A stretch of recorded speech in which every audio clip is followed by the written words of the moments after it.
যাচ্ছি কোথাবে একটা গ্রামে লাউ শাক ভাজি খাইতাম। এত পরিমাণে মজা লাগতো। সাথে সিম, বিচিওয়ালা সিম, আলু নতুন এটা দিয়ে শাকটা ভাজি করতো। অনেক মজা লাগতো লাউ শাকটা। আজকে ওই স্টাইলে লাউ শাকটা রান্না করব। হ্যালো এভরিওয়ান আসসালামু আলাইকুম। সবাই কেমন আছেন? আলহামদুলিল্লাহ আপনাদের বোন ভালো আছে। প্রতিদিনের মতন রান্নার ভিডিও নিয়ে হাজির হয়ে গেলাম। আর আজকে কি রান্না করব মজার সেটাই দেখাবো। এখানে আমি লাউ শাকটা কাইটে নিলাম। তারপরে এসে নতুন আলু কাইটে নিতে আসি, সিম কাইটে নিতে আসি, মটরশুঁটি সবকিছু রেডি করে নিতে আসি। মাছও ধুয়ে নেব। আর এই যে কিভাবে আমি কাটা বাছা করি সেটাই আপনাদের সাথে শেয়ার করলাম। আমি এভাবে দাঁড়াই সব চাকু দিয়ে কাটি, বড়ি দিয়ে কাটা অত আমার ভাল লাগে না। আমি দাঁড়াইয়া সবজি কাটতে বেশি পছন্দ করি। সবকিছুই দাঁড়াইয়া করতে। এখানে এইটা আমি শাকের মধ্যে দেবো এইজন্য কাটা হয়ে গেছে এইভাবেই কাটছি।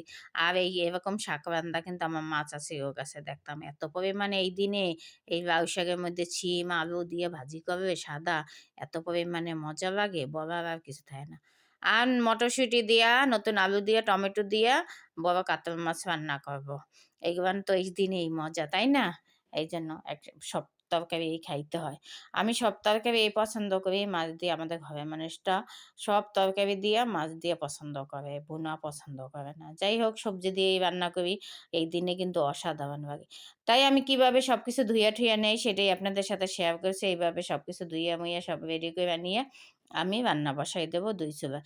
আর আজকে আলহামদুলিল্লাহ গ্যাস আছে। আর এইভাবে প্রতিদিন রান্না-বান্না যা করি তাই আপনাদের সাথে শেয়ার করি। যদি ভিডিওটা ভালো লাগে একটু শেয়ার করে দিবেন, লাইক, কমেন্ট দিয়ে পাশে থাকবেন। বোনের রান্না-বান্না, ধোয়া পাকলা কেমন হয় সব কিন্তু কমেন্টে জানাইতে পারেন। আর এই দেখেন লাউ শাকটাও বসাই দিলাম। আর এইভাবে কে লাউ শাক খান কমেন্টে কিন্তু অবশ্যই জানাবেন। আর এই মাছটাও আমি এক চুলায় ভাজি বসাই দিছি, আরেক চুলায় শাক সিদ্ধ করে দিয়েছি। আর এইভাবে তাড়াতাড়ি রান্না হয়ে যায় ২ চুলায় বসাই দিলে। যাই হোক মাছটা ওই চুলায় ভাজতে আছি, শাকটাও বসাই দিছি। আগে শাকটা লবণ দিয়ে সিদ্ধ করে নেব। আমরা তো আগে শাকটা সিদ্ধ করে নেই। শাকটা সবুজ থাকবে। আলুটা একদম সিদ্ধ হইয়া আলুটা পরে ভাঙ্গে দেব। যাই হোক মাছটা উল্টাইতে আছি, এই মাছটা উল্টে না দেখেন তামসাটা। অনেক কষ্টর পরে উল্টাই দিলাম। অনেক সময় আছে মাছ উল্টাই আর আজকে সুন্দর মতন মাছগুলান বেশি তোল পইরা গেছে। ডুবোতে হবে কিন্তু। আর এক কইরা পিঁয়াজ বাটা, জিরা বাটা, ধনিয়া গুঁড়া, হলুদের গুঁড়া, মরিচের গুঁড়া সব দিয়ে এখন কিন্তু কষাইতে আছি। আর এইভাবে কিন্তু আমি পরিপাটি করে সবসময় কষাই নেই। আর আমি হাতে বাটা মসলাটাই খাই কিন্তু এখনো বেশিরভাগ হইছে শীতের দিনে জিরার গুঁড়াটাই খাই। যা থাকে তাই। যাই হোক এইভাবেই রান্নাবান্না করি প্রতিদিন তাই সেটা আপনাদের সাথে শেয়ার করি। আপনাদের যদি ভালো লাগে বোনের রান্না দেইখা অবশ্যই রান্না করে খাবেন। খাইয়ে বলবেন কমেন্টে কেমন হয়েছে বোনের রান্না।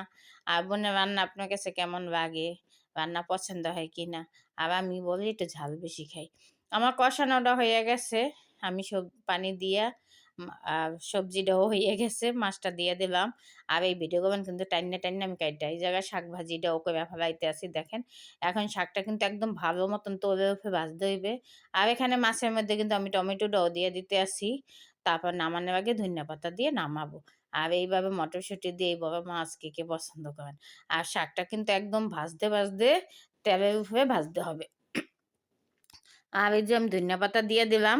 আর তেলের উপরে যদি না ভাজি পানি জানি থাকা যাবে না তবে স্বাদ হবে না। আর এখানে মাছের মধ্যে ধনিয়া পাতা দিয়ে দিলাম। ২ টা তরকারি কিন্তু একদম সুন্দর মতন হয়ে গেছে। বোনের রান্না-বান্না কেমন সবাই অবশ্যই কমেন্টে জানাবেন।